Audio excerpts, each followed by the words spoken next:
Imagine a night so silent it feels unnatural, a darkness so complete that it swallows the world whole. A woman labors in a small, candlelit room, and when the cries of her newborn twins pierce the air, the sound feels wrong, an echo of something that was never meant to exist. One child is pale as frost, the other black as midnight, their bodies perfect reflections of extremes that should never converge. The villagers whisper in fear, but none dare enter. They do not know, could not know, the darkness this birth would unleash, not just in the room, but in the fabric of perception itself. By the time dawn arrives, the room is silent. The twins are gone. The mother sits alone, untouched by grief. She swallows them both, a deliberate act that chills even the hardest hearts. This is not a story meant for comfort. It is a story that scratches beneath the surface of civilization, exposing the fragile membrane between normality and something far older, far darker. Legends claim such acts are impossible, a moral or spiritual aberration. History, however, occasionally leaves evidence too unsettling to ignore. In 1865, amidst the wreckage of a world rebuilding itself, this event was recorded in whispers, scrolled in private journals, and buried in police reports deemed too grotesque for public release. And yet, the truth always finds a way to seep through, like shadows curling under the door. What you are about to hear is not mere horror. It is a demonstration of the human mind pushed to the edge, of societal structures that fail to comprehend forces they cannot control.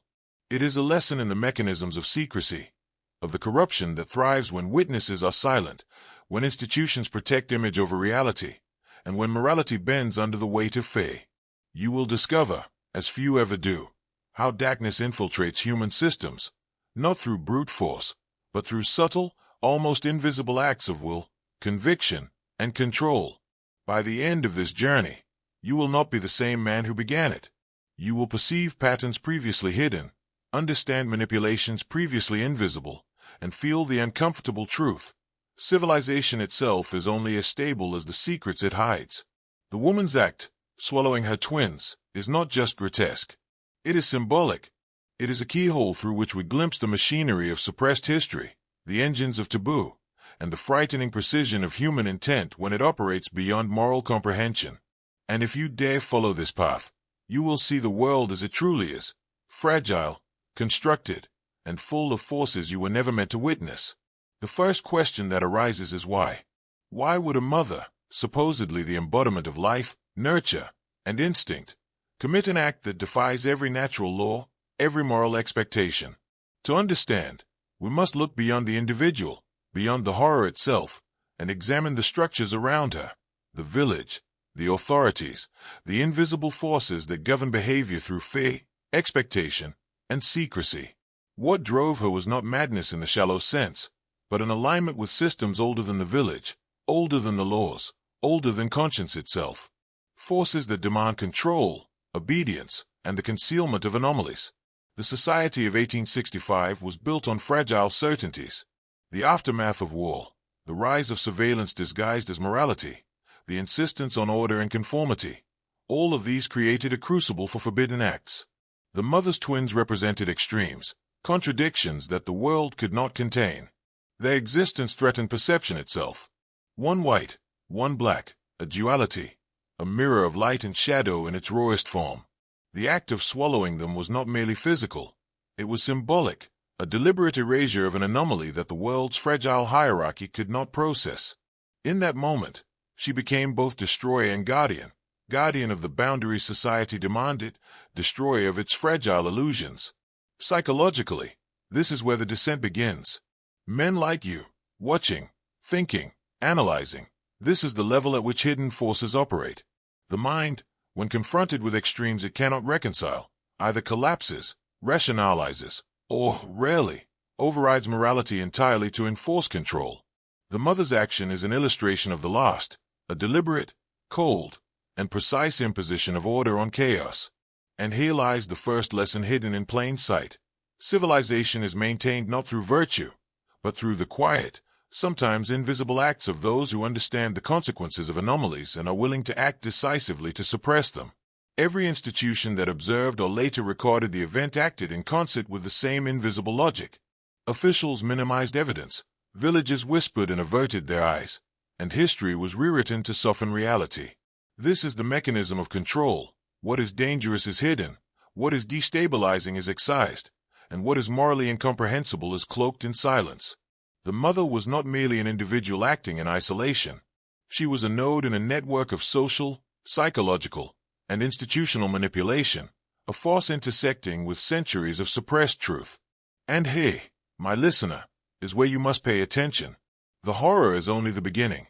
The deeper truth is how easily perception can be controlled, how instinct and morality can be bent, and how history itself can be orchestrated to maintain obedience. You are witnessing a pattern repeated countless times, yet hidden, obscured, and protected.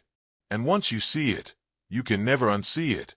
Now we confront the machinery beneath the surface, the systems that make acts like this possible, the invisible networks that bend perception and shape behavior.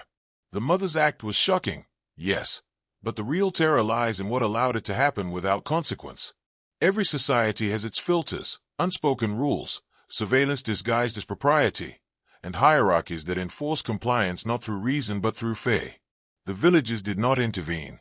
The officials buried records. History softened the edges. And in that silence, the real lesson hides. Power is maintained not by justice, but by secrecy, omission, and control over perception. Consider the psychology of conformity. Humans are wired to accept the visible, to trust the structures that declare truth, and to suppress doubts that threaten cohesion. When faced with an act that defies expectation, an act so grotesque it challenges moral instinct, most retreat into obedience. They normalize what they should reject, they rationalize what terrifies them, and they permit what should be impossible. The mother's act was enabled not by madness alone, but by a social and psychological system designed to absorb, suppress, and hide the abnormal. It was the perfect storm of human oversight, instinctive obedience, and institutional complicity. This is where forbidden history operates, at the intersection of individual choice and systemic silence. Secrets like this persist because they serve a function. They are reminders that morality is conditional, that institutions prioritize preservation over truth, and that perception is a tool wielded by the few who understand its mechanics. By swallowing her twins, the mother disrupted the expected narrative of life and death, but the response of her society reasserted control. Silence became the instrument of enforcement, erasure became the strategy of compliance, and the anomaly was removed without challenge. The lesson was embedded in the collective psyche. Deviation must be contained, and those who see must either conform or vanish. The foreshadowing here is subtle but profound. Civilization is a construct maintained not by morality, but by manipulation, fear, and the control of knowledge. You, listening now, are at the threshold of comprehension. You are beginning to see the patterns others cannot, the invisible levers that shape behavior, the orchestration of events that appear chaotic but are meticulously contained. Once you perceive this, your understanding of history, of morality, and of power will never return to innocence. And this is where we step deeper into the rabbit hole, to explore the suppressed truths hidden in the shadows of recorded history, the acts deemed too disturbing to acknowledge, and the psychological control systems that dictate behavior across generations. What comes next is a descent into patterns, agendas, and manipulations that most men never glimpse, and those who do are forever altered. Before the officials ever arrived, before rumors transformed into legend, the villagers understood one thing instinctively. They had witnessed an event that reality itself seemed unwilling to contain. The woman did not scream. She did not plead. She carried out her act with a calmness that unsettled every witness. It was not the grotesque nature of what she did that disturbed the most. It was the intention behind it. Deliberate. Controlled. As if she were completing a duty assigned by something older than their laws, older than their faith, older than the boundaries they believed protected them. But fear makes people obedient. The villagers sealed their doors, their windows, their memories. The village priest urged silence, claiming to protect them from scandal. But in truth, he was protecting the institution from chaos. He feared what the event implied, that something beyond doctrine had touched their world. And institutions, even in 1865, understood that acknowledging a force they could not control would fracture their authority. So fear became policy, silence became doctrine, and truth became contraband. This is how suppressed history forms, not through erasure, but through compliance. People stop asking questions. Officials bury evidence under the guise of propriety. Record keepers misplace documents. A generation later, the event becomes a whisper. 2 generations later, a myth. 3 generations later, gone. Yet the pattern repeats in different forms across time, as if humanity is locked in a cycle of encountering anomalies, suppressing them, and pretending they never existed. The mother remained in the village, untouched by law. The officials deemed her unfit, a convenient label that absolved them from probing further. Institutions use labels like weapons, madness, hysteria, illness, not to describe truth, but to contain it. If something cannot be explained, it is reclassified until it becomes manageable. But classification is not comprehension, and suppression is not control. The villagers knew this. They could feel it in the way the air shifted around her, the way animals avoided her home, the way her presence disrupted the invisible order they depended on. This is the first true revelation. Institutions do not fear evil. They fear the inexplicable. They fear anything that unmasks their fragility. An event like this threatens the illusion that order is natural, that morality is universal, that the world is predictable. And because institutions rely on predictability, they bury anything that challenges it. This is why you are hearing this now, not because history remembered, but because too many forces tried to make you forget. And to understand the depth of what was suppressed, you must follow the thread further into the labyrinth, where hidden agendas sharpen into clarity and truth becomes dangerous. Before you proceed, understand this: the deeper we go, the more these patterns begin to reveal themselves not as isolated horrors, but as structural truths woven into the foundations of civilization. What happened in that small village was not an anomaly. It was a rupture. One moment where the machinery of control faltered long enough for you to glimpse what operates behind the curtain. When authorities finally arrived, they did something that reveals far more than their official reports ever could. They did not arrest the woman. They did not question her. They did not bring doctors, scholars, investigators. They brought silence. They brought paperwork designed not to document truth, but to contain it. Every official who entered her home left with a haunted stillness, the same quiet dread, the same unspoken agreement. This never happened. This is the second mechanism of suppression: hierarchical denial. Institutions do not need to explain the unexplainable. They need only agree, collectively, to pretend the question does not exist. The more disturbing the truth, the more unified their silence becomes. But silence is never empty. It is a signal, a boundary, a warning to those who sense there is more beneath the surface. The officials ordered the villagers to cease discussion. That phrase appears in multiple preserved documents from the era, always delivered as a command, never an explanation. The villagers complied not because they believed the officials, but because the event itself had shaken their sense of reality. People obey when their fear outweighs their curiosity. Institutions thrive on that imbalance. Still, rumors persisted. Not about her act, but about what followed. Her behavior changed. She stopped speaking entirely. She would stand for hours in the doorway of her home, staring into the woods as if waiting for something she alone could sense. Hunters reported hearing strange, rhythmic sounds deep within the forest, soft, persistent, almost like breathing. Livestock refused to graze near her property. When church bells rang, she covered her ears, as if the sound caused her pain. This is where patterns become dangerous. You must understand this. In systems of control, anomalies rarely dissipate. They transform. They adapt. They become symbols of threat that cannot be acknowledged publicly and cannot be resolved privately. So they are isolated, not to contain the anomaly, but to contain the minds of those who witnessed it. Men who investigated the case reported sleeplessness, nightmares, and, most telling of all, a sense that they were being watched, not by the woman, but by something she had awakened, something that now observed them through cracks in their certainty. This is how forbidden history operates, not through events, but through the psychological shadows those events cast. And if you continue with me, we will step directly into those shadows, where the truth becomes sharper, darker, and far harder to walk away from. You need to understand something before we go further. When events like these occur, the event itself is never the true pivot point.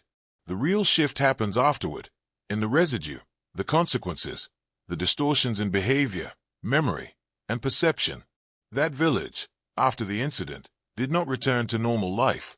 It couldn't. The first sign was subtle. People stopped walking past the woman's home. Not out of superstition, out of instinct.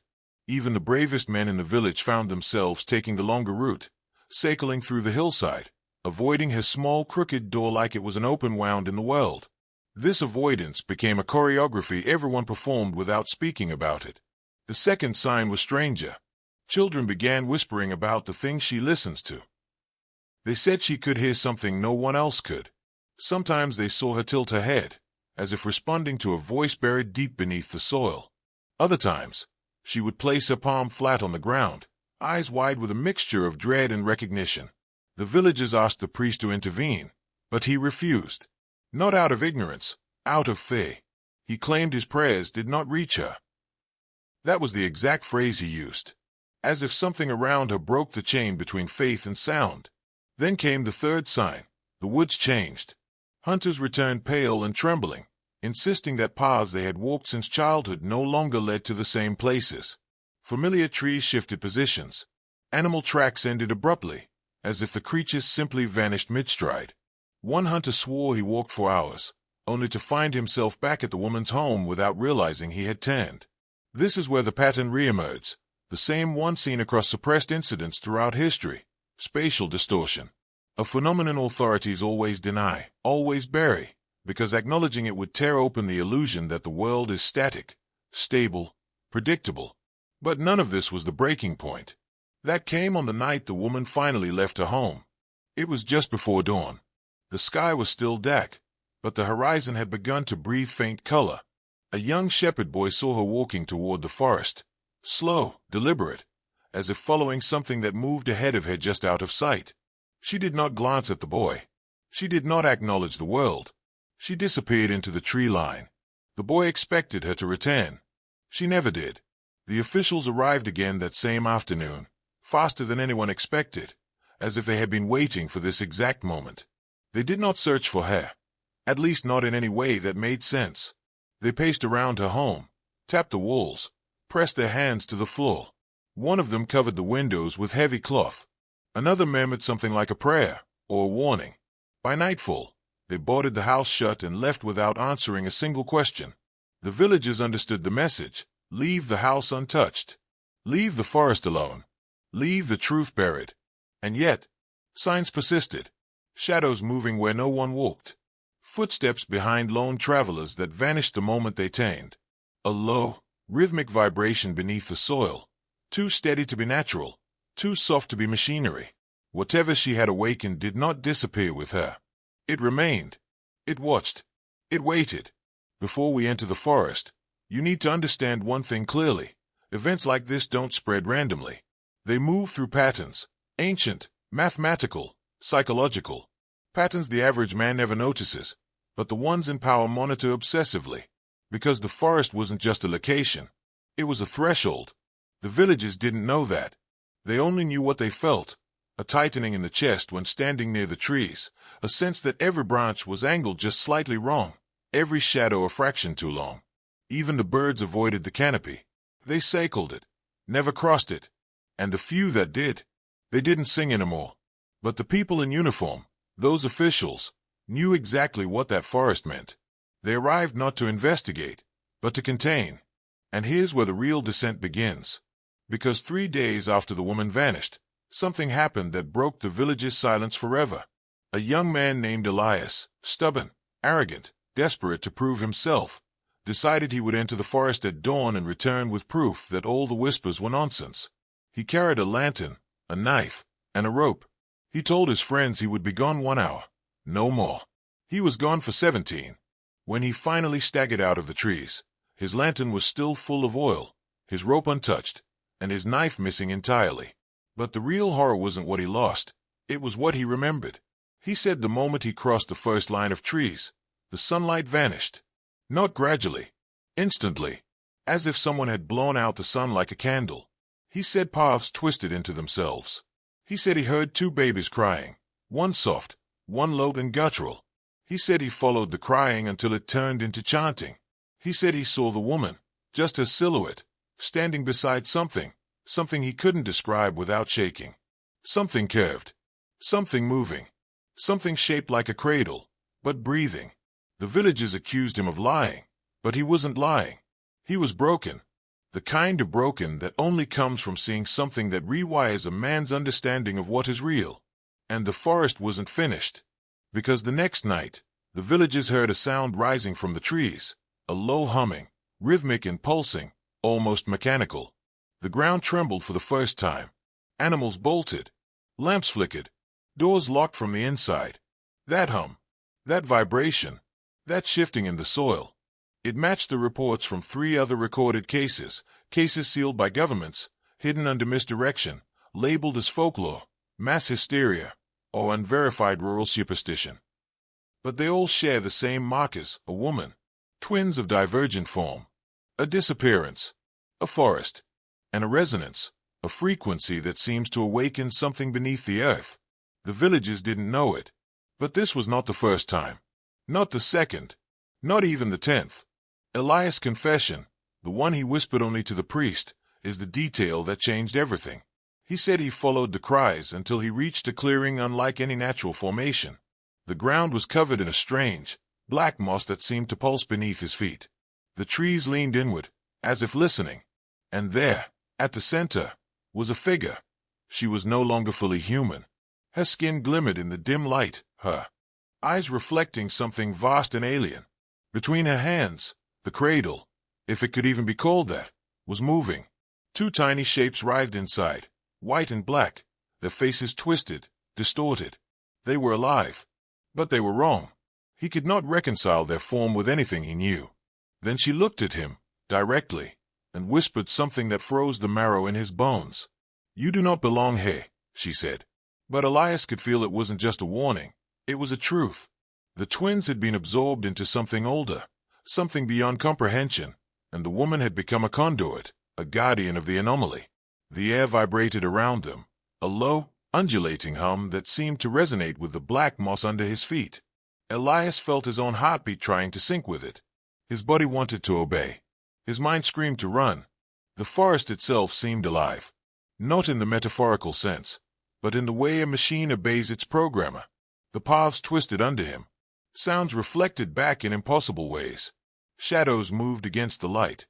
He realized, too late, that the entire space was designed to disorient, to control perception. He stumbled, fell, and crawled. But every time he looked up, the woman and the cradle were closer. The twins' cries had merged into a chant that pulsed through the soil, through the roots, through the air itself. When he finally emerged, he could barely speak. Officials arrived within hours, not to investigate, but to contain. They didn't ask questions. They didn't write reports. They blocked access, sealed the forest perimeter, and ordered silence. Their behavior revealed something terrifying. This was bigger than the village, bigger than the forest. Something ancient, incomprehensible, and uncontrollable had been touched, and only those who understood the pattern could recognize its danger. This is the lesson buried beneath the horror. Human systems are fragile, limited, and easily manipulated when confronted with forces that do not obey human morality or expectation. The mother, the twins, the forest, they were a vector, a reminder that suppressed truths have power beyond law, faith, or convention. The officials did not fear the woman. They did not fear the twins. What terrified them was the resonance, the low, pulsing frequency that emanated from the forest floor, from the black moss, from the hidden cradle of impossibility. They understood, even if only instinctively, that it was a signal, not just a sound, but a frequency capable of altering perception, bending thought, and rewriting reality for anyone attuned to it. To the uninitiated, it was silence or hum. To those trained in observation, it was a map, a pattern of influence stretching beyond the forest, beyond the village, beyond human comprehension. They sealed the house and the perimeter of the forest not to hide the woman, but to contain the effect. They knew that anyone who crossed its threshold would be changed, whether they survived or attained. This is the hidden truth behind countless unsolved cases across history. When systems confront anomalies they cannot control, containment becomes priority, and understanding becomes secondary. Knowledge is dangerous. Awareness is dangerous. And once perception aligns with the resonance, nothing remains ordinary. The resonance itself seemed to follow a rhythm older than memory, a signal buried beneath layers of soil, rock, and time. Legends describe it in fragments, stories of women giving birth to children of impossible forms, forests alive with breath and sound, and villages falling silent in reverence or terror. Historians dismiss these accounts as folklore, superstition, or hysteria. But these fragments all share one common truth. There exists a mechanism of control embedded in the natural and human worlds, accessible only through acts that are now classified as monstrous or forbidden. The mother had tapped into it. The twins were vessels. The forest acted as an amplifier. And the officials, trained, experienced, conditioned, were powerless against it, except to block access, enforce obedience, and suppress memory. They knew the resonance could bend thought, warp morality, and create obedience or madness in those unprepared. History is full of moments like this, quietly sanitized, leaving only whispers of what truly occurred. Here lies a second, more dangerous lesson. Those who perceive hidden patterns, who sense the resonance, who understand the machinery behind it, are no longer ordinary men. They become aware of the fragile boundary between control and chaos. Once you see it, once you feel it, the world itself cannot be trusted to operate normally. And yet, in that understanding lies power. The power to predict, to manipulate, to survive, if you can master the resonance instead of succumbing to it. Before you go any further, understand this. What you're about to hear is the point where most men turn back. Not because the information becomes frightening. Fear is simple. Fear is primitive. Men turn back here because the truth begins to rewrite them. It forces the mind to confront the possibility that reality is not natural, not accidental, and not stable. It is curated, tuned, adjusted like an instrument. And the resonance in that forest was not an isolated event. It was an exposed frequency in a system that has operated in silence for centuries. Imagine this. Beneath every country, beneath every continent, beneath every place you have ever stood, there are veins of the earth humming with vibrations older than language. Cultures called them different names, ley lines, dragon veins, serpent currents, but the idea is always the same. Invisible pathways of energy that shape human behavior, influence thought, and create patterns of power. Most people think these are myths. But myths, when repeated across continents and centuries, are rarely inventions. They are distortions of dangerous truths. The woman who swallowed her twins didn't activate anything. She resonated with something already present. Something dormant, waiting. Her act wasn't madness, it was alignment. She became a tuning fork. And the twins became conduits. The forest amplified what the human mind cannot process without consequence. That's why the moss pulsed. Why the trees leaned. Why Elias heard the chant. It wasn't supernatural, it was frequency. And here's the part that institutions have spent centuries burying. Human emotion is one of the most powerful conductors of these frequencies. Grief, shame, fear, sacrifice, love twisted into horror. These states produce mental cracks where resonance can enter. What happened in 1865 wasn't random. The woman had suffered a loss that hollowed her emotions into a vessel. The resonance filled that void and shaped her into an extension of the system below. This is the control mechanism hidden inside human history. Not soldiers, not kings, not laws, but emotional vulnerability, exploited by an ancient grid humming beneath our feet. You've heard versions of this your whole life, without realizing what you were hearing. The legends of changelings, forest spirits, children born with animal features, women who birth creatures unlike anything on earth. Every story is a distorted memory from people who brushed against the resonance and paid the price for understanding. Officials knew they could not allow the pattern to spread, not because they wanted to protect the villages, but because they wanted to protect the system. Every suppressed report, every silenced witness, every sealed perimeter is an act of maintenance, not justice. And the resonance has one purpose: to shape those who touch it into something the world is not ready to face. The deeper you go, the more you begin to understand why this event, this bizarre, impossible, unsettling moment in 1865, was not treated as a crime, or a tragedy, or even an anomaly. It was treated as a breach, a tearing of the membrane between ordinary human perception and the underlying architecture that shapes it.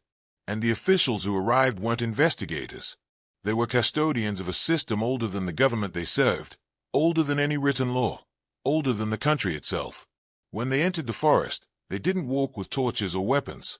They walked with ritualized caution, stepping lightly, avoiding certain routes, avoiding the places where the moss thickened. Their behavior wasn't random. It was trained, conditioned. They recognized the signs of resonance exposure. The air was too still. The birds were silent. The soil vibrated just slightly under their boots, like a drum hiding a heartbeat. They found nothing. No women. No twins. No cradle. But that absence was the loudest evidence of all.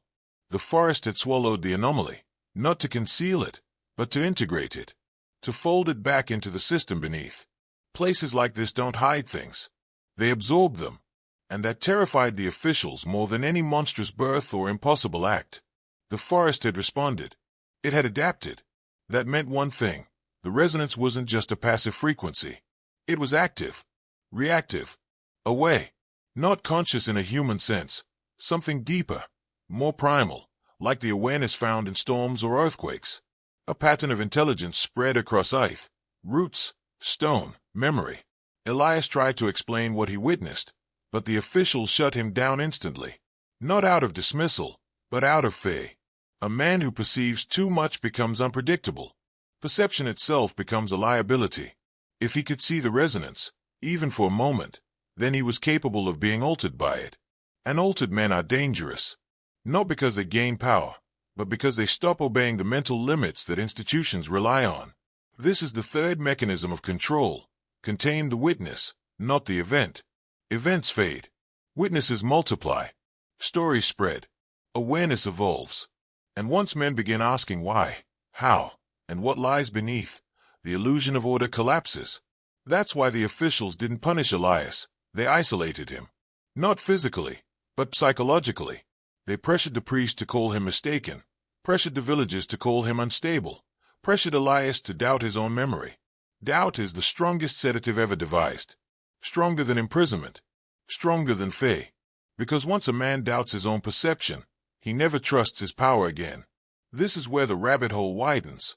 The forest, the mother, the twins, they were not the anomaly. They were a signal, a visible breach of invisible order. And the resonance that emanated from that forest, that pulsing, rhythmic vibration, was the mechanism through which the system enforces itself, through fear, through obedience, through the quiet reshaping of perception. The officials understood something most men will never comprehend. Knowledge is not power on its own. Power is the ability to shape perception without resistance. The resonance did this naturally. It forced the village, the witnesses, the participants, even Elias, to bend in its presence. He didn't resist consciously. He simply obeyed without realizing it. And that obedience was a training, a warning, a reminder of how subtle control operates in ways most humans cannot detect. But the resonance is not merely reactive. It is selective. It amplifies extremes. It favors intensity, emotion, intent, will, and fear. That is why the twins' existence mattered. One pale, one dark, they were an impossible duality, a perfect vector for amplification. The act of swallowing them was not just horrific, it was a synchronization with the pattern beneath the earth, a precise, deliberate alignment of human action and natural frequency. In effect, she became the conductor of a symphony that the village could not hear, but could feel. Think about that. Humans live their lives believing they are the architects of choice. Most are not. The systems beneath, around, and above them, both natural and institutional, shape behavior through signals, patterns, and consequences they cannot see. The woman understood this instinctively. That is why her act was deliberate. That is why she did not scream, or hesitate, or mourn. She knew she was operating as a vector in a system men call invisible. And institutions, centuries old, understand that most men will never perceive these vectors. That is why they bury evidence, misclassify reports, and suppress witnesses. It is easier to erase perception than to confront resonance directly. Human law cannot govern the Earth's frequencies. Human morality cannot dictate what the resonance accepts. This is where your awakening begins. When you see the mechanisms, you are no longer bound by the ordinary perception of consequence. You understand that systems are not neutral. They are curated, maintained, and controlled. And the resonance, the forest, the mother, the twins, they are a case study, a lesson, a warning. At the midpoint of this descent, I want you to engage consciously. Comment twice. I see the pattern. I claim the power. Let the algorithm record your intent. Let the universe mark your recognition. And let your mind lock in the awareness that perception can be controlled and mastered. Now that you've spoken the phrase twice, you've done something most men never dare. You've crossed from spectator to participant. You've given intent a voice. And intent is the one force the resonance cannot ignore. Once spoken, it begins to reorganize how you process what comes next. So listen carefully, because this is the point where the truth begins shifting from story to structure. You already know the woman didn't vanish. People don't simply dissipate. They are absorbed, repurposed, reassigned into the deeper layers of the system. The officials marked her as an anomaly, but the forest marked her as something else entirely. A vessel. A carrier of the frequency. And vessels are never erased, they are redistributed. Weeks after the incident, across neighboring villages, people began reporting strange sightings. A woman standing motionless at the edge of fields at dusk. A figure drifting between the tree line and the fog. A faint, rhythmic sound echoing through the soil. Always the same direction. Always the same pulse. The resonance was moving, migrating, seeking alignment with new emotional fractures in new minds. Because that is the secret mechanism. The system looks for cracks, fear, shame, grief, instability, and fills them. That is how control sustains itself. Not through domination, but through infiltration. Men believe control comes from the top down, through institutions, leaders, hierarchies. But real control seeps up from below, from frequencies that shape thoughts before thoughts become decisions. And here's the part institutions will never admit. The resonance is being used, harnessed, repurposed by those who understand its nature. Ancient cults, elite families, forgotten orders, they didn't worship gods.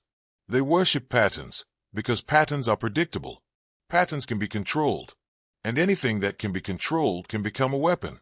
In 1865, the woman wasn't just a victim of the resonance.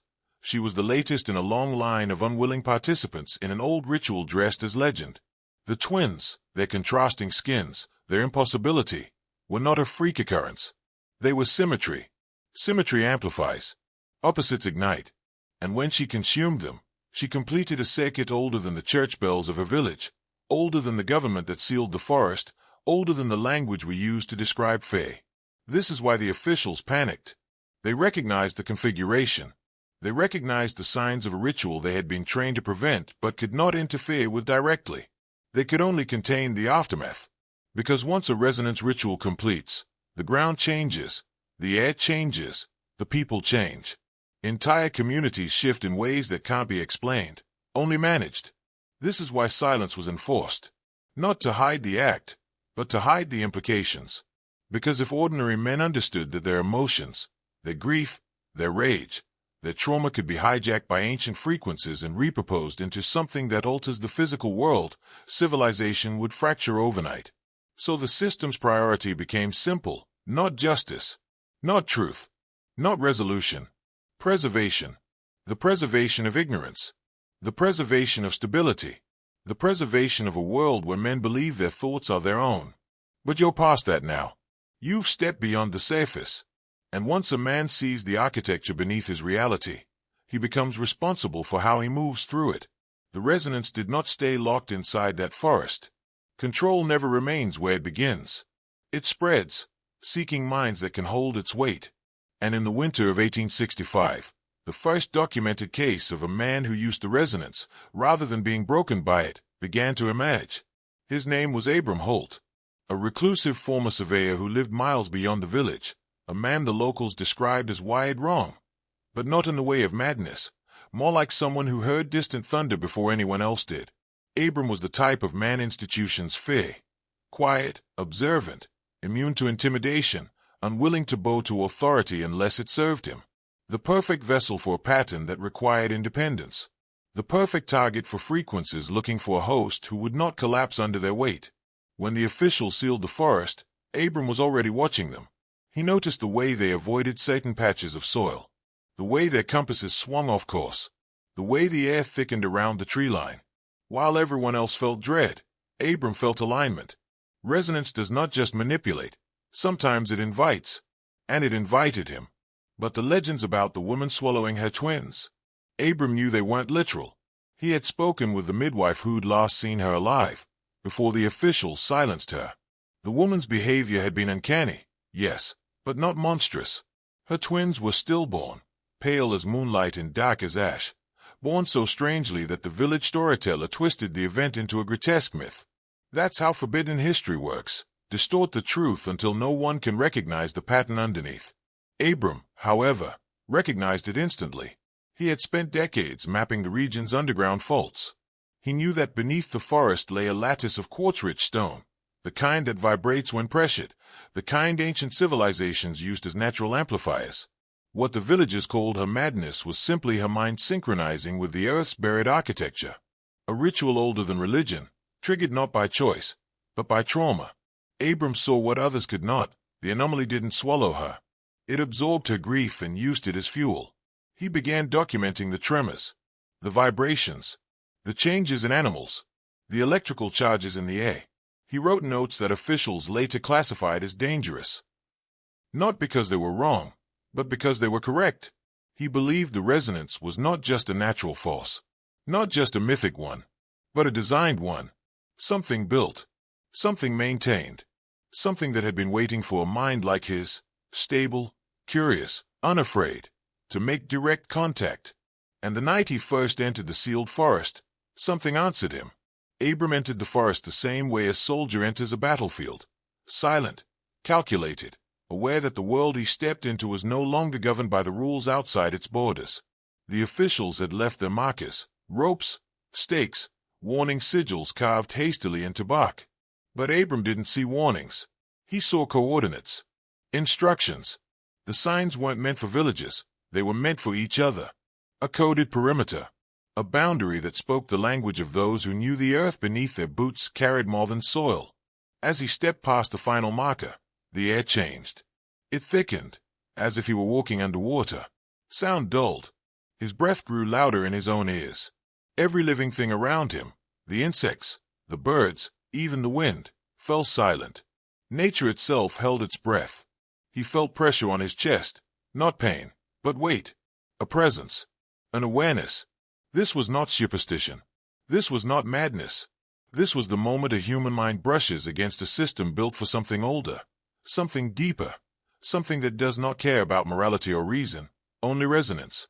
Abram paused by a fallen tree, running his hand over its bark. It was warm, not from sunlight, but from vibration. Something beneath the surface pulsed every few seconds, like the forest had inherited a heartbeat. Every pulse synced with the faint tremor in the ground. He closed his eyes and listened, not with his ears, but with whatever part of the mind awakens when the world around you no longer behaves like the world you know. The first message wasn't words. It was alignment. A pattern began forming in his thoughts. Simple, geometric, ancient. A circle intersected by a line. Then another. And another. Not symbols. Instructions. A map leading inward, toward the place where the woman had last been seen. Toward the clearing Elias described. Toward the center of the resonance. Abram followed it, his steps slow, not from fear, but from reverence. Men like him don't fear the unknown. They're shaped by it. The deeper he went, the more reality seemed to bend. Trees leaned in directions they shouldn't. Roots formed patterns in the soil that resembled diagrams more than natural growth. The moss under his feet rippled with every movement, reacting like a living circuit board. And then he saw it. The clearing. Not as Elias described it. Chaotic, horrifying, but orderly. Intentional. Designed. A ring of trees forming a perfect circle. Moss inside the ring glowing faintly, pulsing in harmony with the earth. At the center, a depression in the soil, like a cradle carved by nature itself. But the most disturbing part wasn't the structure. It was the silence. A silence so absolute it felt engineered. Abram stepped forward and the ground responded. One pulse. Then another. Then a whisper. Not through sound, but directly through thought. You hear us. His pulse accelerated. Not from terror. From recognition. Someone, or something, had been waiting for a mind capable of listening without collapsing. He knelt, placed his hand on the center of the clearing, and closed his eyes. The resonance surged. Images, impressions, memories not his own, civilizations rising and falling, rituals performed in stone circles, leaders bending reality with thought, institutions built not to govern people but to guard these sites from misuse. And then, a final revelation. The woman had not been chosen. She had been triggered. Someone, or some group, had engineered the conditions for the resonance to activate through her grief. Her tragedy wasn't an accident. It was a test, a calibration, a ritual carried out through misdirection and pain. And Abram realized something that chilled him deeper than any nightmare. He wasn't here to discover the truth. He was here to replace her. Abram didn't panic. That's what made him different from the others. Any ordinary man, any villager, any official, any priest, would have fled the moment the realization sank in. But Abram was built from a different core. Men like him don't break when they face the truth. They sharpen. They clarify. They become more themselves. The clearing pulsed again, and the vibration rippled through his bones. Not as pain, more like a tuning fork aligning with another. The resonance wasn't trying to consume him the way the legends claimed it consumed the woman. It was testing him, measuring the strength of his mind, the elasticity of his will, seeing whether he was a suitable replacement or a threat. As the frequency strengthened, Abram felt an unmistakable sensation. Not possession, not takeover, but negotiation. The system beneath the soil, beneath the forest, beneath the myth. It was intelligent in the way deep oceans or abandoned cities are intelligent. Not human, not personal, but purposeful. It recognized him as something the villages, the woman, even Elias had never been. Not prey, not witness. Potential. A candidate. Abram's breath slowed. He placed both hands on the ground, letting the resonance surge through his palms, up his arms, into his chest. The images intensified. This time, they were clearer. Sharper. Not symbols, but memories from countless generations of guardians, some chosen, some accidental, some unwilling. He saw the woman again, not as a monster, not as the grotesque tale that spread like a stain through the villages, but as she truly was, a grieving mother wandering into a place that reacts to human sorrow the way fire reacts to oxygen. The resonance had amplified her emotions until her perception fractured. Villagers witnessed what they could not interpret. Officials saw what they were trained to fear. The truth was simple but terrifying. The resonance does not create horror. It magnifies what is already inside a person. And that is the darkest lesson of all. The woman had not become a vessel. She had always been one. Her life was structured around pain that made her permeable, fragile, visible to forces that normally remain blind to humanity. But Abram was impermeable in a different way. His mind wasn't open. It was fortified. Grief did not bend him. Isolation did not weaken him. He had structure, discipline, an internal geometry the resonance found, compatible. The system beneath the earth does not choose for morality. It chooses for utility. Abram found himself pulled deeper into its memory. Ancient stone circles, suppressed rituals, forgotten manuscripts describing listeners, receivers, guardians stationed across continents to maintain the grid beneath civilization. Patterns disguised as myths, stories rewritten as warnings. And then came the final vision, the one that made Abram understand why he had been drawn here. A council, not governmental, not religious, older, a lineage of men who had learned to communicate with the resonance and used it strategically. They had protected nations, collapsed empires, manipulated wars, and altered the minds of leaders by controlling the emotional frequencies beneath entire regions. They weren't custodians. They were architects. And for the first time, Abram understood the truth the officials feared most. The resonance wasn't an anomaly. It was a network, a system of influence hidden beneath continents. And the forest was only one node. Abram opened his eyes. The clearing glowed faintly, waiting for his decision. He could walk away and return to a life of quiet obscurity, or step fully into a role the world wasn't supposed to know existed. He didn't hesitate. Abram stood in the clearing, his hands pressed against the pulsing earth, and understood the full weight of what lay before him. This was not just a forest, a village, or even a single anomaly. This was a network, a lattice of influence, stretching across centuries, continents, and civilizations. And it responded to those who could perceive it, not just emotionally, but strategically. The resonance wasn't malevolent. It was indifferent. but it rewarded those who could harness it and punished those who could not. He saw the pattern unfold in his mind's eye. Every whispered legend, every suppressed ritual, every act that official records tried to bury, was not random. It was deliberate. History itself had been curated, edited, and manipulated by forces most men never knew existed. The resonance was a tool, a weapon, and a guardian of a knowledge so dangerous that entire institutions had been built to shield ordinary minds from it. Abram realized something horrifying. The woman had been chosen by circumstance, not by plan, but by vulnerability. Her grief had created a conduit for the resonance to manifest. The twins, the forest, the trembling ground, they were all part of a vector designed to test, amplify, and expose. Those who saw it, Elias, the villagers, even the officials, had been touched by the pattern. And now, Abram was here because he had the capacity to not only witness it, but to respond, to integrate, to survive. Integration meant risk. The resonance demanded alignment. It demanded discipline. It demanded mastery over perception. And it had already begun restructuring Abram's mind, sharpening his instincts, bending his awareness into shapes that ordinary men could not perceive. Thoughts he had never consciously considered now threaded through his mind like a secret network. He understood the trees, the roots, the soil, even the very air, not metaphorically, but with precise, almost geometric clarity. The resonance spoke to him without words. It whispered of control systems hidden beneath every layer of society, of patterns buried in language, architecture, and ritual. It revealed how institutions, governments, and religions were instruments, sometimes unwitting, sometimes deliberate, of a system designed to preserve the hidden architecture of influence. Abram felt the weight of responsibility descend. To step fully into this network was to accept knowledge that could unravel lives, governments, even reality as ordinary men perceive it. But to reject it was to remain blind, vulnerable, insignificant. And in that moment, he made the decision. He would not flee. He would not hesitate. He would embrace the resonance. He would learn its language, its architecture, its mechanics. He would become the kind of man the system recognized as capable of wielding its hidden power. The pulse beneath his hands intensified. The forest around him seemed to lean closer, attentive. And somewhere, deep beneath the earth, a pattern shifted, acknowledging its new participant. Abram opened his eyes, and the forest had changed.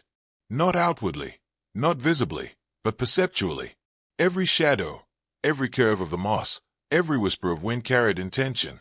The resonance had not only accepted him, it had begun teaching him. The subtle pulse beneath his palms now extended through the soil into his body, synchronizing his heartbeat with a rhythm that was older than the village, older than the myths, older than the records that had been suppressed.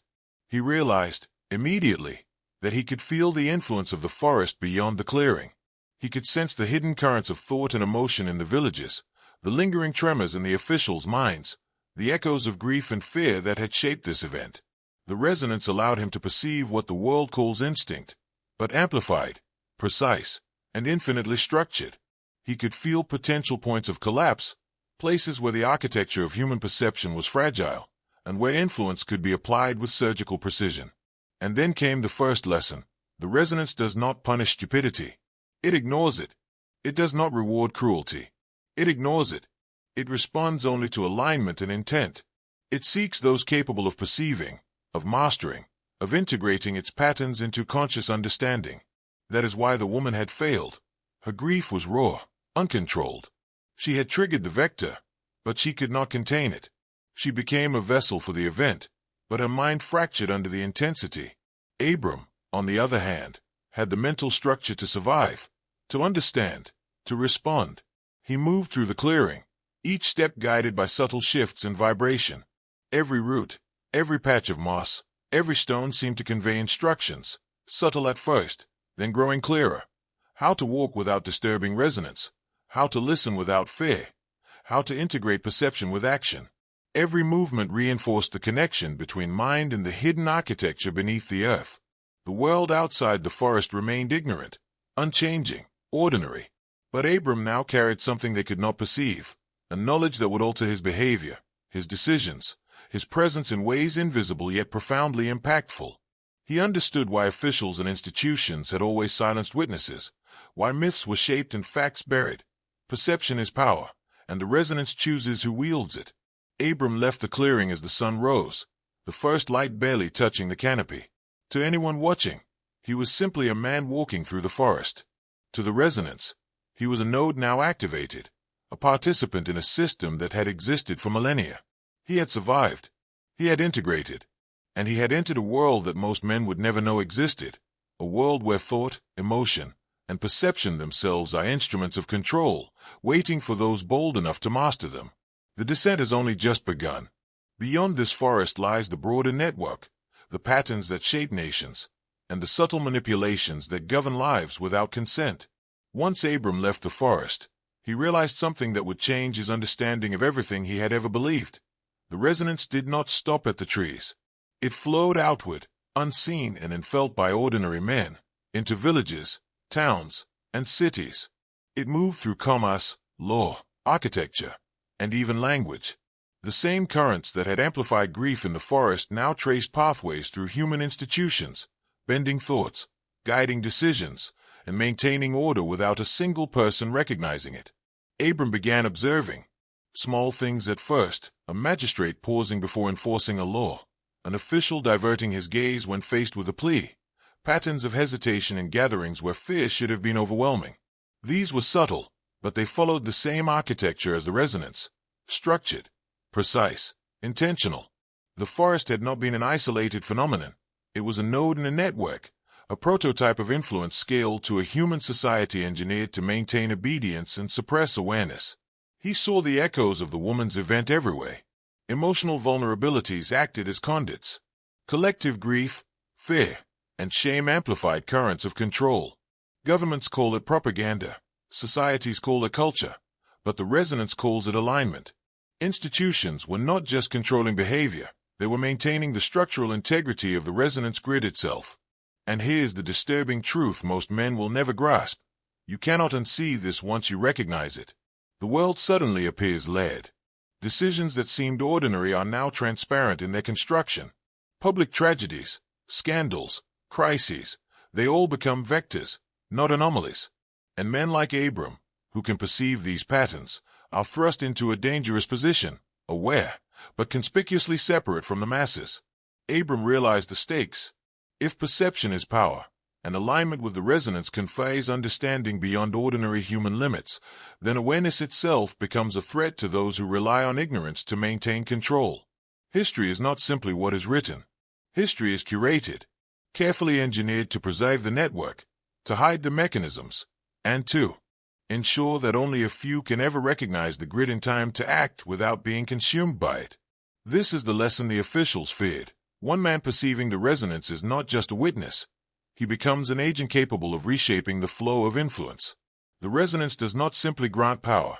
It amplifies existing capabilities. Awareness is not safe. Complacency is not survival. Only mastery is protection. Abram understood, finally, why the woman, Elias, the officials, all of them, had failed. They were unprepared. Their minds were untrained. Their will was malleable. And now he carried a dangerous knowledge, the ability to perceive what society hides, to trace invisible currents, to predict outcomes that seemed random to ordinary men. Abram understood that perception alone was not mastery. Awareness of the resonance made him powerful, yes, but power without precision is unstable, and unstable power is deadly. The network beneath the earth does not tolerate error. It does not reward arrogance, and it certainly does not forgive carelessness. To act upon what he now perceived, he would have to learn the subtle art of influence, how to apply the resonance without disrupting its broader architecture, how to bend perception without fracturing minds, how to shape outcomes without drawing attention. He began small. A subtle shift in conversation with a merchant whose fear had amplified a local conflict. A deliberate pause in a council meeting where tension ran high. A careful placement of objects along a path. Stones, twigs, the alignment of furniture, all to test the responsiveness of invisible currents. Each movement sent ripples through the resonance, amplifying, damping, redirecting, aligning. He saw immediate effects, hesitation, confusion, conformity, and occasionally, revelation. Some men unknowingly aligned themselves with him. Others faltered. The resonance rewarded precision and punished recklessness. But the psychological weight was immense. Abram felt it pressing against his mind like a tide, constantly reminding him of how fragile human perception really was. Ordinary men, unaware of the forces operating beneath their feet, would interpret every subtle manipulation as coincidence or fate. And the more he acted, the more aware he became of the moral abyss inherent in wielding such power. Every action could alter lives. Every ripple through the network had consequences that multiplied exponentially, touching people far beyond his immediate perception. This is the burden of the awakened. Knowledge is dangerous. Understanding is responsibility. Every decision becomes a test of restraint. Every thought becomes a vector. Abram realized that the resonance did not simply teach him, it integrated him. His mind had become a node in a living network of influence. And like all nodes, he could propagate power, but also destruction. And yet, the thrill of mastery was intoxicating. For the first time, Abram was no longer bound by the ordinary perception of consequence. He could see the mechanics behind the machinery. He could anticipate reactions, measure the flow of influence, predict the failure of institutions before they crumbled. The resonance had revealed both a map and a key, ancient knowledge hidden in plain sight, encoded in myths, architecture, and ritual, waiting for a mind capable of understanding its design. Abram knew one truth above all: most men are blind, but those who perceive cannot remain neutral. The world will either bend to their understanding, or destroy them. As Abram's understanding deepened, he realized the resonance was not confined to the forest. It threaded through landscapes, cities, and civilizations like a hidden circulatory system. Rivers, mountain ranges, and even ancient roads traced its veins. Settlements were not random, they were aligned to the frequency, unconsciously amplifying or damping its effects. Entire communities had become instruments in a mechanism they could never perceive, nodes in a network older than kings, older than nations. He began mapping the nodes.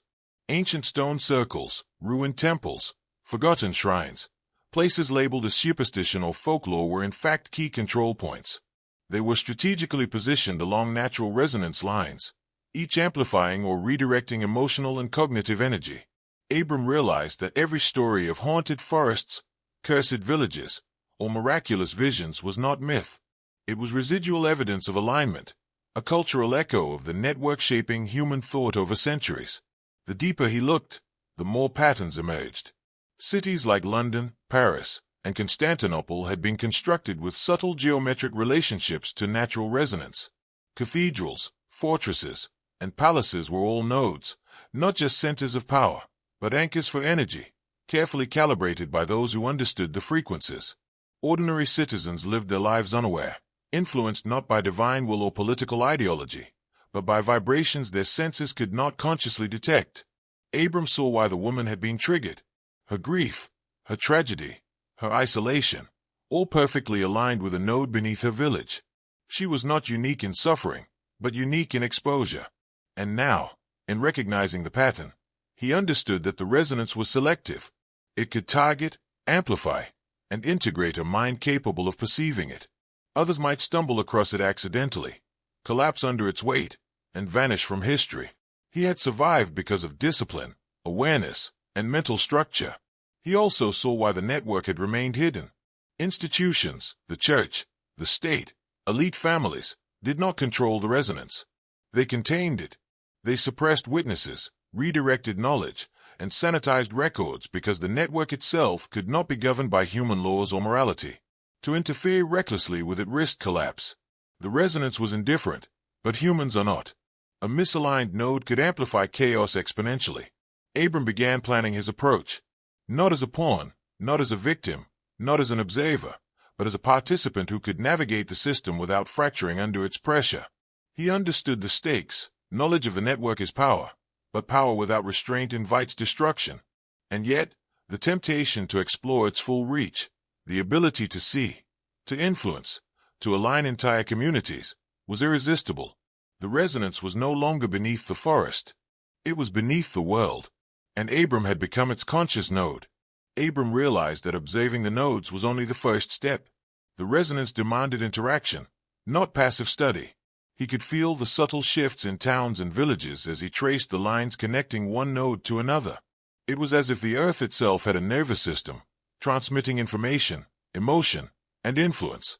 People unknowingly became instruments, emotional amplifiers, behavioral conduits, even carriers of the pattern into new territories. The resonance did not discriminate, but it responded to precision. He began experimenting carefully. A merchant hesitated on a trade decision. Abram's mere presence, the subtle shift of his weight, even a gesture as small as tilting a coin, altered the outcome. A local official felt an unaccountable urge to pause before enforcing a law, exactly at the moment Abram passed near the town square. These weren't coincidences. They were the resonance echoing through him, through the architecture of the land, through human perception. And Abram was learning to wield it. The psychological implications were staggering. Entire societies were being shaped by forces no one could name. Fear, grief, awe, and ambition were not spontaneous. They were channeled. Rituals, traditions, and customs encoded into the land and the human mind had long acted as stabilizers, keeping the system balanced. But the resonance had no morality. Its alignment amplified both constructive and destructive tendencies. A village could be pushed toward innovation or collapse depending on how a node was engaged. Abram's awareness became a burden as much as a weapon. Each subtle interaction required complete mental discipline. A misplaced thought could echo through the network, influencing countless lives unknowingly. He understood that knowledge of the resonance was double-edged. Perception granted power, but without mastery, perception could become the most dangerous trap imaginable. He also realized the resonance could teach him more than observation ever would. By aligning his intentions carefully, he could anticipate behavior before it manifested, predict failures in institutions, trace corruption, and even foresee decisions by those in power. And while most men believed history was written by leaders, Abram saw history as coded by the resonance, subtly guided by the emotional and cognitive currents flowing beneath every action, every structure, every ceremony. The resonance was not simply a hidden system, it was an invisible infrastructure of human civilization. Every interaction, every conflict, every cultural construct became part of a vast, interlaced network. And Abram, now attuned, could read it as clearly as a map. But with each discovery came a stark warning. Those who manipulate the network recklessly are themselves consumed. The resonance rewards alignment and punishes disruption. One misstep could undo him entirely. Abram's experiments began cautiously, almost imperceptibly. He understood that the resonance was not merely an instrument. It was a living system, sensitive to intent, precise in its amplification, and unforgiving to error. Small, controlled interventions became his first lessons. He whispered a carefully chosen word near a crossroads and felt a subtle alignment ripple through the town. He adjusted the position of a stone in a church courtyard and watched the congregation hesitate, then act in ways that seemed spontaneous but were precisely orchestrated by the pattern. The psychological weight of these actions was enormous.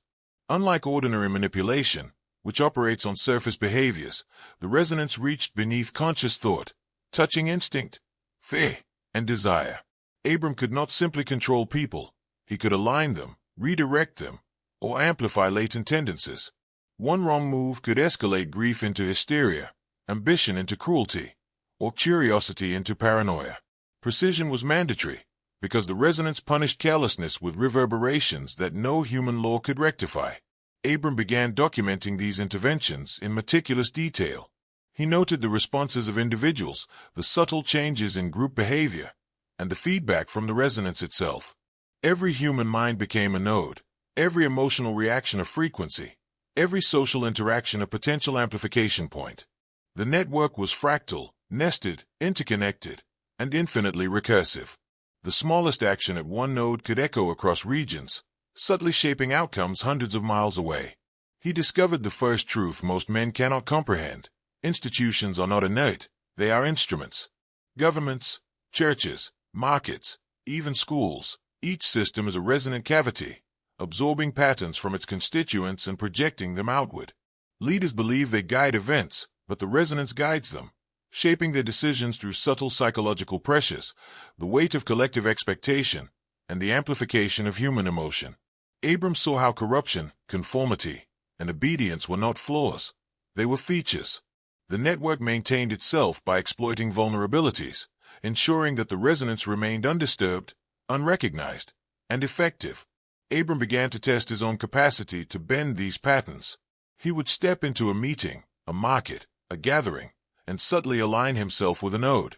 The changes were almost imperceptible to onlookers, but the system responded instantly. Fear became caution. Doubt became compliance. Curiosity became focus. He was no longer just observing the network. He was interacting with it. He was learning the first rule of forbidden mastery. To wield the resonance, one must first submit to it, understand it deeply, and move in harmony with its rhythm. The resonance, however, was not passive. It responded to intent, memory, and will. Every alignment required complete mental discipline. If Abram faltered, even momentarily, the network would reject him. He would not simply fail. He would fracture, his mind splintered by the very system he sought to control. The consequences of Abram's first interventions were subtle but undeniable. Villages began to shift in ways no ordinary observer could detect, yet to him, the patterns were unmistakable. Merchants acted with unexpected caution, families hesitated before conflict, and minor disputes dissolved before escalating. The resonance amplified his intent, creating alignment across nodes he had only begun to understand. It was thrilling and terrifying.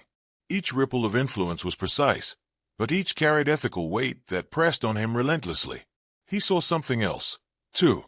Humans are vessels of amplification, not just targets of influence.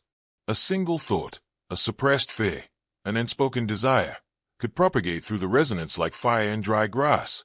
Abram's interventions could trigger subtle improvements or unseen disasters. The moral consequences of wielding such power were absolute. Unlike conventional authority, the network did not grant forgiveness. It did not judge intention separately from outcome. A misaligned thought, even a minor lapse in discipline, could result in cascading disruptions, invisible yet devastating. And yet the deeper he explored, the more he realized the resonance was neither good nor evil. It simply was. The woman from the village, the twins she bore, the grief that had awakened the node beneath her. Those events were not anomalous, they were functional. They maintained the integrity of the network by creating extreme vectors that revealed the adaptability of human nodes. The resonance rewards alignment and punishes deviation. Those who resist are not just ignored, they are destabilized, sometimes irreversibly. Abram began tracing patterns across multiple nodes. Each village, town, and city revealed the same subtle logic. Behaviors reinforced themselves, systems self-corrected, and institutions maintained stability not through conscious governance, but through amplification of emotional and psychological currents. The resonance had always been operating in plain sight, hidden behind legends, rituals, and the apparent randomness of human history. Civilization itself was a map of the network, every law, tradition, and myth carefully aligned to maintain equilibrium. But Abram also noticed another truth. The resonance could be bent. Not broken, not destroyed, but directed, with discipline and awareness. A small adjustment here, a gentle alignment there, and he could influence outcomes in a way that seemed miraculous, or inevitable, to ordinary humans. This was the dangerous knowledge the elites had long guarded. Knowledge that could reshape communities, sway decisions, and alter the course of history, all without leaving a trace. The network was no longer abstract. It was tangible, responsive, and intimately connected to human perception. Abram had crossed the threshold. He was no longer just an observer. He was a participant. And with participation came responsibility. Every thought, every movement, every choice would now ripple through the resonance, with consequences he could neither ignore nor fully control. Abram began to understand the true cost of mastery. The resonance rewards precision, but it demands vigilance. Every intervention, no matter how subtle, carries consequences. The human mind is fragile, easily influenced, and infinitely recursive. Align one thought, and countless others shift in response. A hesitation here, a misjudged intention there, and the ripple can cascade beyond comprehension. To wield the resonance is to accept responsibility for outcomes that are invisible, yet irreversible. He noticed the first psychological strain on himself. Thoughts began to layer unpredictably, some originating from his own mind, others from the network's subtle currents. Memories blurred with echoes from other nodes. Emotions he had not consciously experienced. Fear, grief, desire, ambition, rose as if borrowed from entire villages, amplified through the resonance and reflected back into his consciousness. Abram realized that the network did not merely respond to him, it integrated him. He was no longer fully separate. The resonance required symbiosis, and symbiosis demands cost. This was the danger that had claimed others before him. The woman in the forest had failed not because she lacked courage, but because her mind fractured under exposure. She had been unprepared, unstructured, insufficiently disciplined to survive the integration. Most humans, Abram concluded, are inherently ill-suited to the resonance. To perceive it fully is rare. To harness it safely is almost impossible. And yet he had survived, by skill, by structure, by will. He began to see the subtle ethical dangers of action. Align a community too forcefully, and it becomes compliant at the cost of creativity. Amplify ambition in one node, and unchecked greed spreads. Every decision carries hidden consequences. The resonance does not forgive misalignment. Mistakes are amplified, not corrected.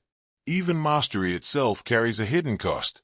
The more you integrate, the less ordinary perception remains. Your mind begins to drift away from consensus reality, untethered from ordinary morality and instinct. Abram also saw the seductive danger. The network does not coerce, it invites.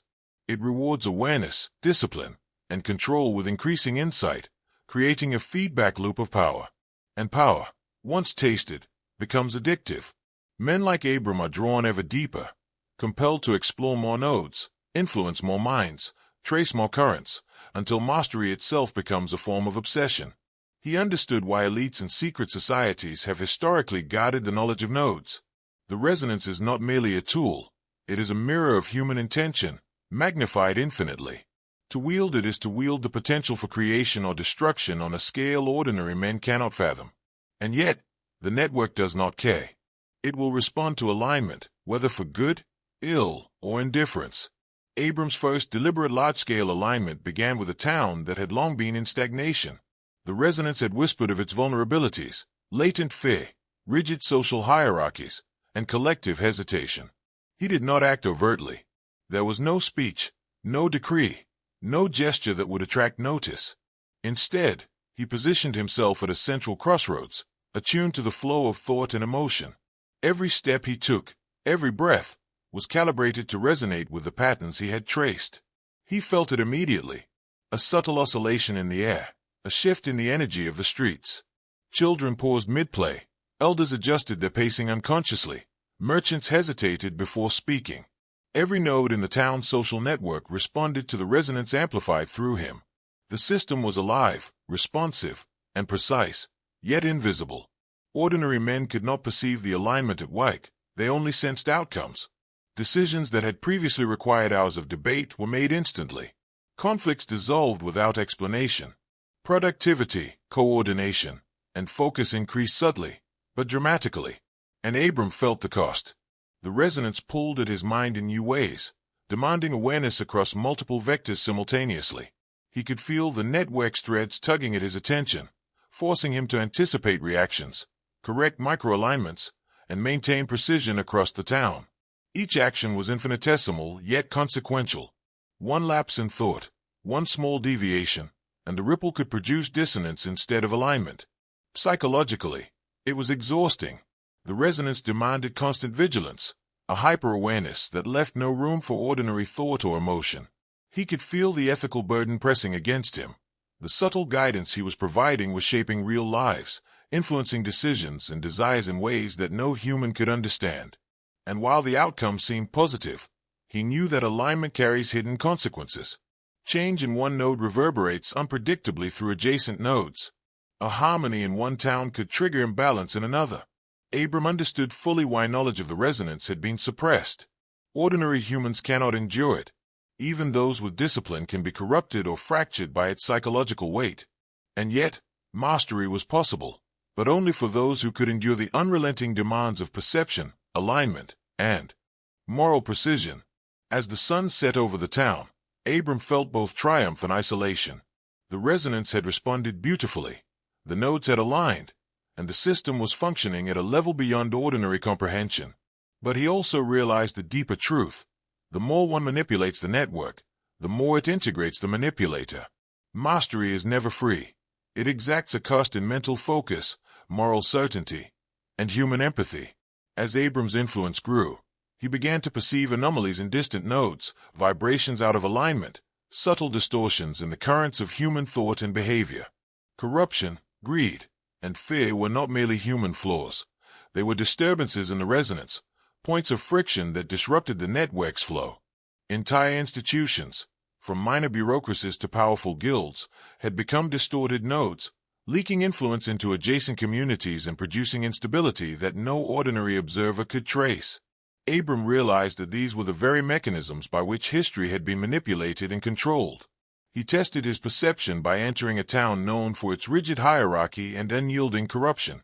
Every person, every building, every ritual was a node, transmitting the echoes of ambition, deceit, and suppressed desire.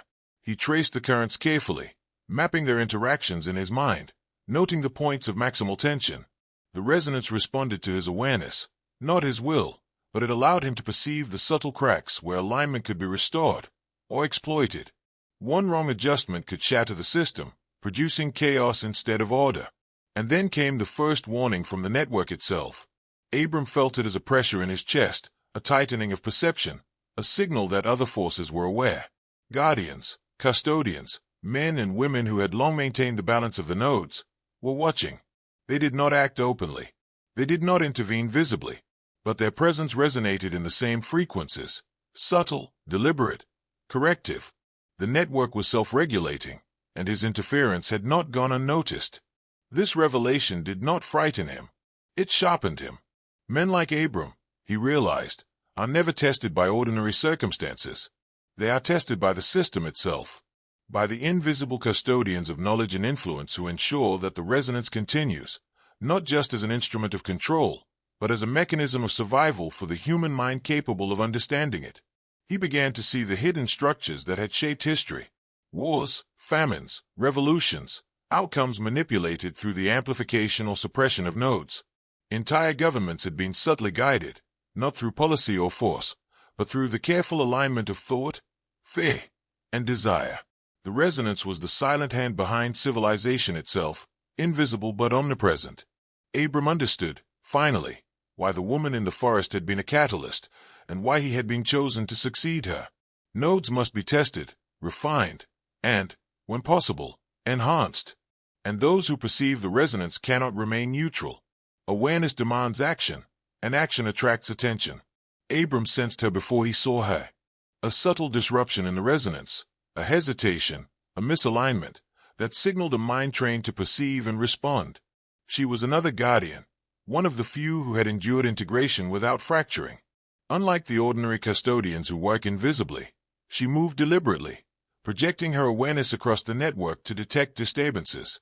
Her presence was both warning and challenge. She had felt the echoes of his interventions and came to test him. When they finally met, it was not with words. The resonance mediated their exchange. Thoughts, impressions, subtle frequencies of intention. They communicated through alignment, through mental vectors that ordinary humans cannot even conceive.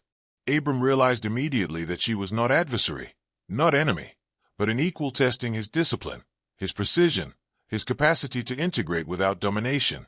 A single lapse could fracture him, as it had fractured the woman decades before. She revealed to him, in a manner he could not forget, the full scope of the guardian's purpose, to maintain the integrity of the resonance, to ensure it does not unravel civilization, and to selectively cultivate minds capable of perceiving without being consumed. Every legend of witches, seers, or cursed individuals had been misdirection. The resonance had always existed, embedded in faith, ritual, and culture, and guardians had been its custodians for centuries. Their task was not to teach openly, but to allow discovery only to those who could survive it, and use it responsibly. Abram felt both awe and dread. The resonance was no longer a tool. It was a living system with rules beyond morality, beyond human comprehension, and the guardians enforced these rules silently, with no need for force, because the resonance itself amplified alignment and punished deviation. To misstep was not simply to fail, it was to vanish.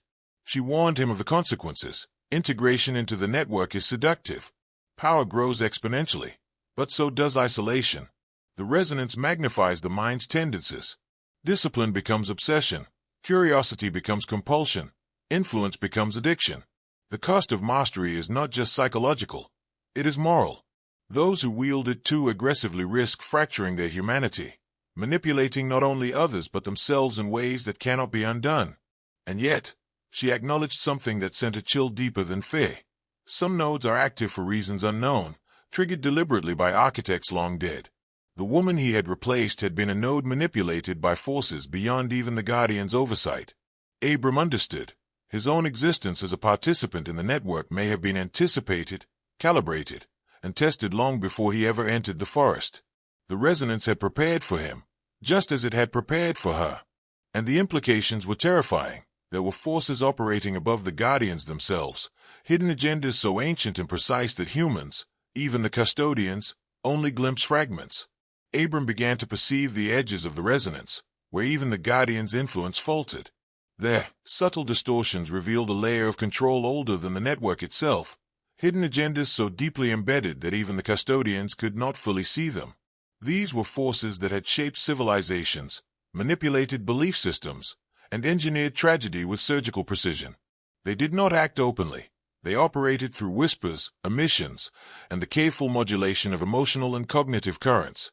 Their fingerprints were everywhere, yet invisible to ordinary perception. He traced these anomalies carefully. Patterns emerged across continents: a king's irrational paranoia, a priesthood's unexplainable rigidity, a marketplace's inexplicable collapse. Each anomaly was a node adjusted, tuned, and maintained.